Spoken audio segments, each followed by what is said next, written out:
Great. Hi, How Hi, are you? Caroline. Hi, Sergio. How are you? Very good. good. I hear a Spanish accent there. Yes, exactly. I'm from Argentina originally. Oh, amazing. Okay. Yes.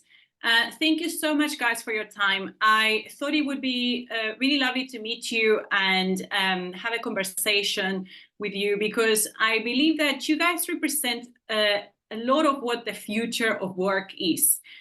You have mentioned a lot in your social media around, you have had traditional businesses in the past, and now you work in a different way, mostly with outsourced teams, project-based, and you have people coming in, you're out of your house, not company based.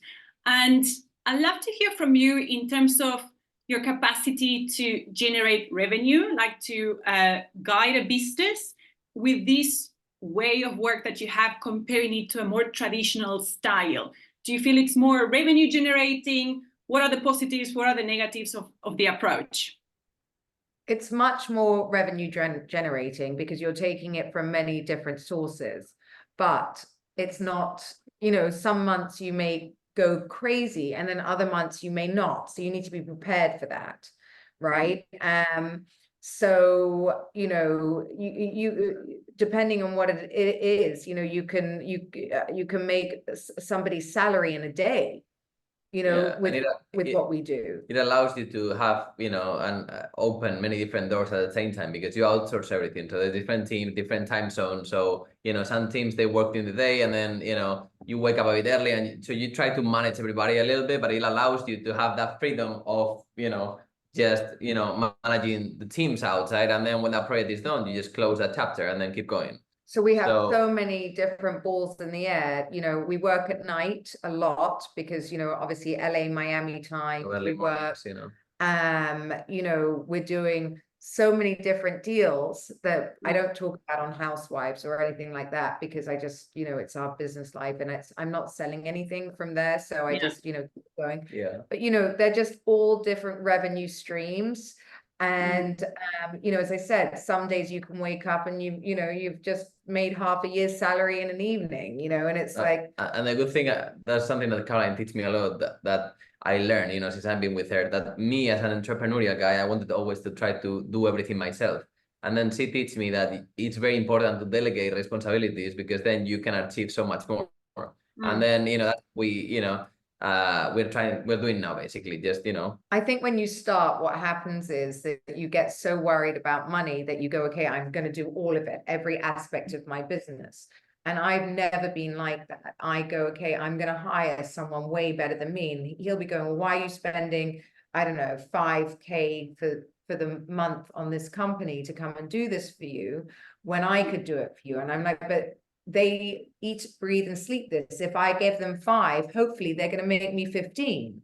Yes. Right. So, it's learning how to invest your money, even though it's scary, to grow and getting the right people around you and always getting people that are better than you. But also, the social media and the way it is today, there's a lot of bullshit out of there. a lot of So you need to really be sure before you put your money down of who's in front of you. So I always make them sort of, come and do a trial with me because I want to be able to get rid of them. And I'm so much more, like Caroline is more like go, and I'm so much more like cautious of like, like everybody around and stuff. But yeah, like we try to test, different people in different fields and stuff to see if they actually really work, and I think don't be afraid to invest in and you get what you pay for. I hear what you're saying. And I think in a way, I mean, there's a lot of efficiencies that can be created the way you work. I think even if you consider going into an office, traffic time, that you're just, like downtime time. So when you work the way you do, there's those efficiencies that you can create.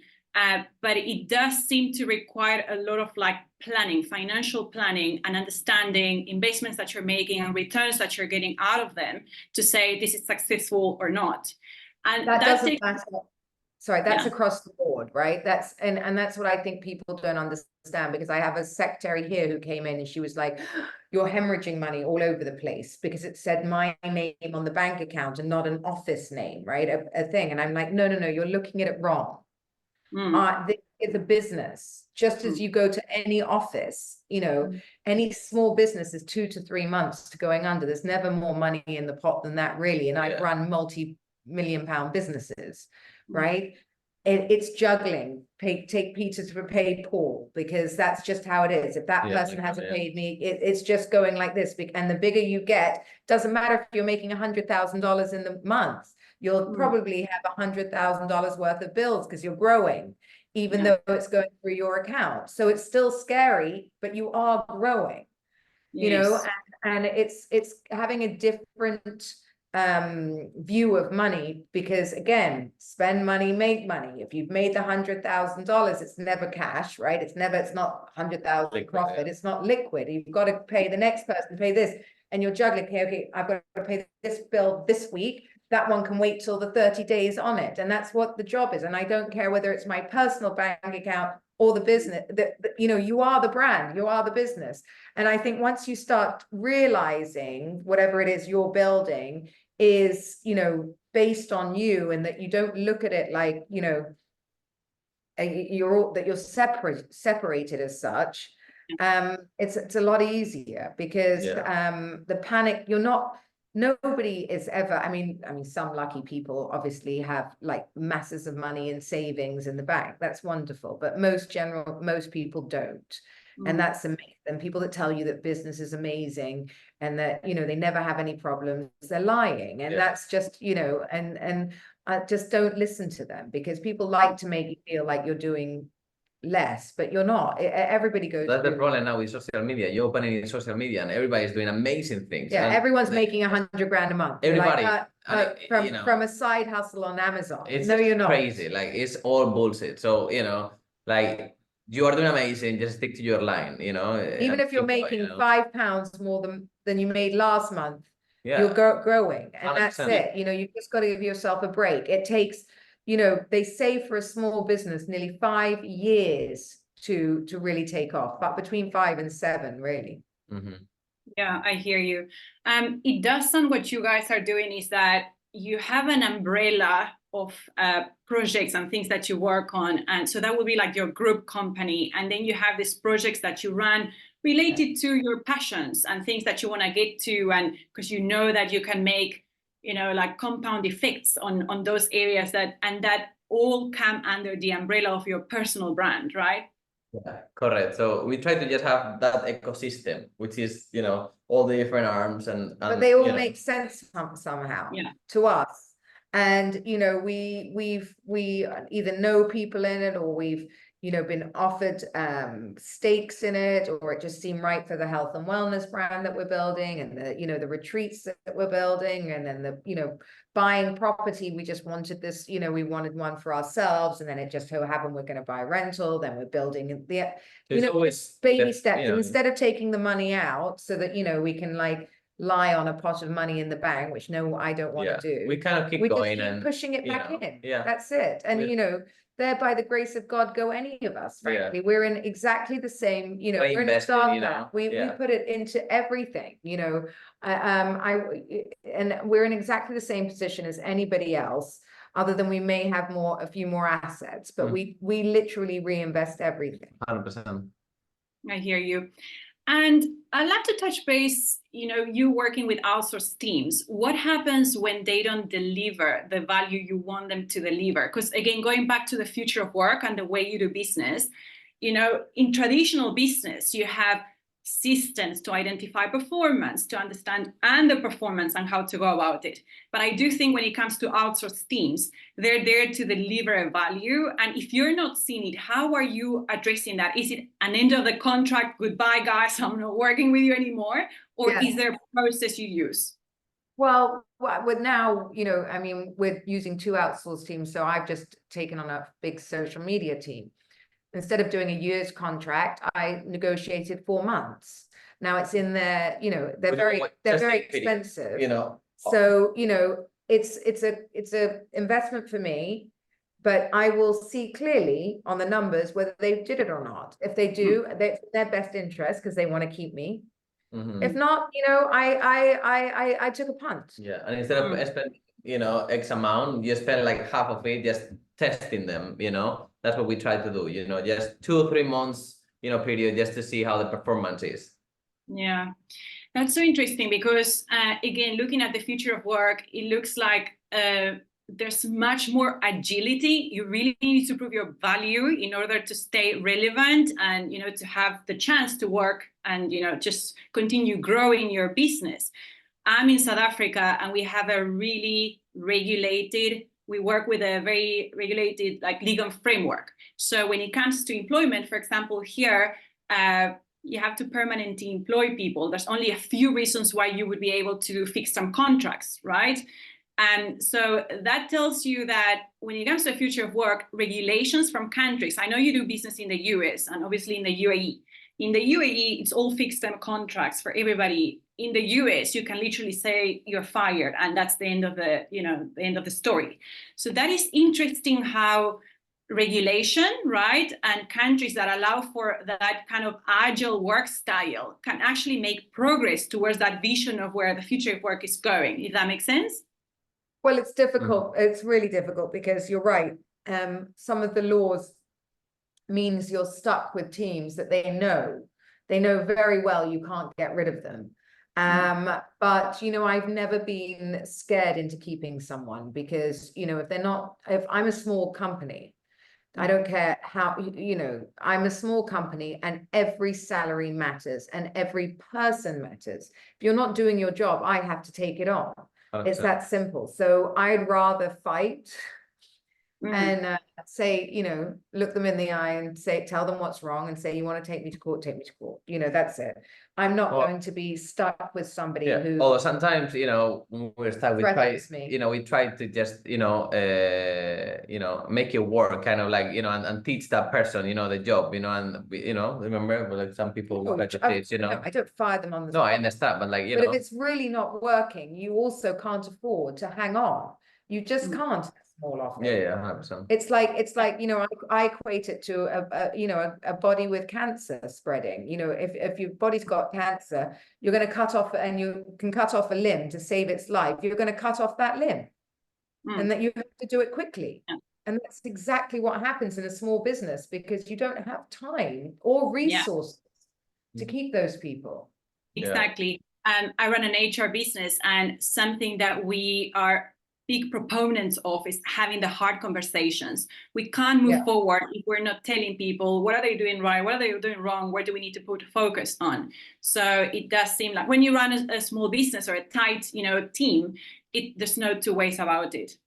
Yeah, there isn't. You just have to. You have to have the balls to do it, and a lot of people don't. And I've just learned over the years how to have those uncomfortable conversations because she's very good at that. I can't do it. So, you know, if I could pick it up from you, I would. But if I've employed you to do it for me and you can't do it, now I can't do it. Who's doing it?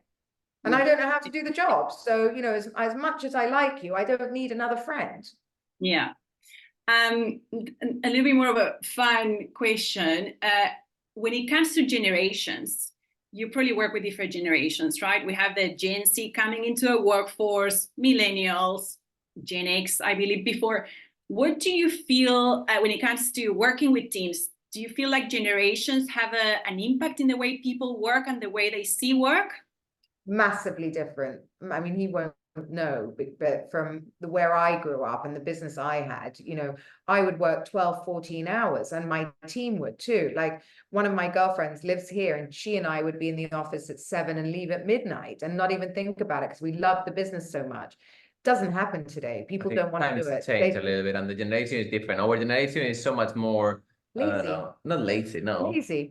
They don't want to do it. Maybe lazy with social media and all that stuff, right? I think that they just have to turn, you know, that they don't need to work or have work ethic because, you know, they can lie around and sell on Amazon and make millions of dollars and that's it. You're not paying, then, you know, and they don't understand the hard work and real grind that goes behind it because social media makes it look like, oh, I woke up and I made $100,000 this morning. That doesn't really exist. I mean, maybe some lucky YouTubers, I don't know. No, I hear you. And I think we managed to unpack a little bit of that business mindset that you need to have behind the social media work and, looking at how to work, looking at the future of work. And yes, you have the benefits of not traveling to the office and not a 9 to 5, but you still need the business mindset. You need to still understand how to make revenue, where to put your money to, multiply it. So I guess that's what makes a successful case. And not just to do the bare minimum. To want to do more, to want to have an impact, to finish, not just look at the clock and say, oh, it's 6 o'clock, I'm off home, to go, I haven't quite finished yet. I'd like to finish this and then I'll leave. That doesn't exist anymore. Yeah, that's a good point. I wanted to ask you, with the work that you guys are doing, what's your vision? What value do you add to society? And I know that sounds a little bit philosophical, but on this point, right, that you work hard is because you have a mission, right? So what is that for you? Well, I think our mission is to be free. We work really hard for freedom. I always say the most expensive thing I ever bought was my freedom. Never to be told what to do, to have freedom to be able to get up in the morning and, if we want to go to the Maldives tomorrow and lie on a beach and work from there, we will. That's priceless for me, and that's kind of like the key, and the reason why we work so hard for it, and that I can have the man that I want, and not the man that I should have, which is someone nearer my age and more established than a 24-year-old that I met, that I can choose to be whoever I want to be. And I think that that's very, very powerful. Yeah, I hear you. And you're also raising kids, and they are the newer generation. And what are those kind of teachings that you want to, give? Because they're going to enter the workforce, right? That's something the next 10 years from now. What are those kind of teachings that you want to pass on them in terms of, how they build their lives and how do they add value and, make money? Well, I mean, I've done a lot of charity work over the years, and they've seen me do that. And they've also seen me go to the office through my entire life. I had an office before this, and I had 80 something employees. So, they've always seen, apart from their father, their mother worked extremely hard. So I think that they know that's two incomes, that, you don't just get to sit back. Things don't just happen for you. And we're teaching them the value of money, I think, as well, like appreciate we live things, in Dubai. Because here it's very tough because they get used to seeing so much wealth around. So just to really, kind of follow your passion, but like appreciate what, what you can have whatever you want, but you've got to earn it. 100%. You want $700 trainers, which is all these kids want, these Air Jordans or whatever they are. Then you've got to earn it. No problem. Go buy them, but earn it. 100%. Yeah, exactly. Do you feel like that is the living in Dubai, is that conducive of where you would want your kids to continue building careers, or do you have more of a kind of global, like, they're going to move around, No, they're going to move around. Like, my daughter's leaving now for the UK for university. They'll definitely move around, but I'd be more than happy if they come back. This is a wonderful life, safe life. Quality of life is amazing. Growing up, growing up with kids, the safety, they can go out at night for whatever time. I don't even care. Like, I mean, you couldn't have that anywhere else. I'd be arrested. There's no drugs, there's no alcohol for them. I don't worry about any of these things. Yeah, I hear you. I think the UAE has really aligned itself to become a very attractive place for families to grow, and also to allow businesses to establish, small to medium-sized businesses, which wasn't the case. I used to live in Dubai. It wasn't the case 10 years ago, but it is the case now. And I think it's very much with that future of work, and that's an attractive thing about Dubai, that people want to be there and just grow, and they have the setup to make that happen. So that is really special. But on that point, when I touch base, I know you do business in the US, and you have mentioned in the past that that is a place where you used to live, you saw yourself maybe living at some stage. How are you feeling about the US comparing to your life in the UAE now? Well, we just went back. Every time we go back, I used to always want to end up in Los Angeles. Me too. It was my dream. It was a dream. We really wanted to move, to build a life there. And all of a sudden, after COVID, we went back, keep going back, and it was just not the same. The feeling is not the same. It has changed People a aren't the lot. same, And, very bitter. The energy is just, No energy. it's not, the quality of life we have here, like everybody's happy, everybody's like happy to help, happy to work. It's just We're completely spending different. the day on the beach tomorrow. Yeah. I mean, I step outside and I just sit by my garden. Yeah, it's just very different. Sadly, it changed a lot. Hopefully we'll be back because we love it, at some point we would love to have that balance between, there, but maybe we made a decision this year know. that Dubai was so much better. It's not our ultimate goal anymore. Mhm. Yeah, I hear what you're saying. I really hope that they manage to keep that, because I do think with growth as a city, as a country, there's and not wanting so much regulation around it because they're opening visas and a lot of it, but how do you keep that family-centered view and healthy place to live? That's going to be the challenge, but the region is big and there's other places. It's not only Dubai, you have Abu Dhabi, you have other countries in the MENA region, so hopefully it will not, because Dubai feels a little bit cramped at the moment, so that people is coming up. There's so many They're areas, opening Ras Al Khaimah now. We'll have the first ever casino. I think it's the MGM opening there. So there's a lot of other Emirates that are opening up now. Yeah.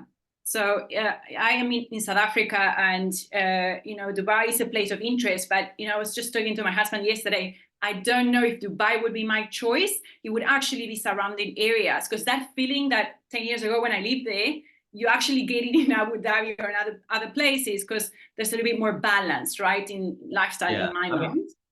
Yeah, there's still so many areas because now Dubai is expanding everything inland, so it's crowded over there, but like even where we are, it just feels very open, and still there's just at the end of the day it's desert and there's so much space open. Cool, I hear you. Thank you so much, guys. That was a really nice conversation. I think it will add value to a lot of people that wonder what the future of work looks like, and I think it's important to start seeing it, to visualize it and work towards it for the newer generations to come. That was amazing. Thank you so much for having us. Thank you for having us. Thank you, guys. Bye.